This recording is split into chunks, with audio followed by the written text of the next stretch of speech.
আমি অধ্যক্ষার সঙ্গে কথা বলেছি। শুনুন, আমি এখানে তো শিক্ষামন্ত্রী নই, আমি এখানকার বিধায়ক। সুতরাং আমি তাদের সকলের পক্ষের সাথেই কথা বলেছিলাম। তা সত্ত্বেও দেখছি যে অসন্তোষ কিছুটা ছিল। আমি আশা করব আজকে থেকে মিটে যাবে।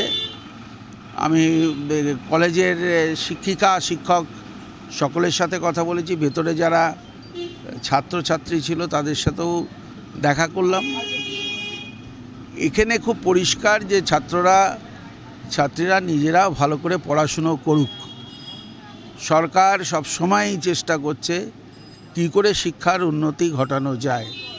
আর আমার নিজের বিধানসভা কেন্দ্রেই যদি দেখি একটি কলেজের এরকম হচ্ছে, তাহলে তো নিজেই খুবই আমার মর্মাহত এদের এই ইয়েতে দেখে। আমার মনে হয় নিজেদের মধ্যে ভুল বোঝাবুঝি এরা কমে যাবে। এবং কর্তৃপক্ষকে বলেছি যে আপনার পড়াশুনোর ব্যাপারে কোনো রকম কিছু দেখবেন না, এবং কলেজে নিয়মিত ছাত্রছাত্রী যারা আছে তারা কলেজে এসে পড়াশুনো করুক, দেখুক, এইটাই বলেছি। এবং দেখলাম যে এটা এখন পরীক্ষা খুব শান্তিতেই হচ্ছে।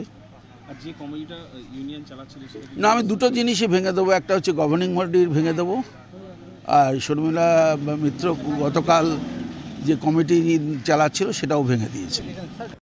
বিভিন্ন বিষয়ে ভিডিও পেতে চ্যানেল হিন্দুস্তানের ইউটিউব চ্যানেল সাবস্ক্রাইব করুন www.youtube.com/channelhindustan।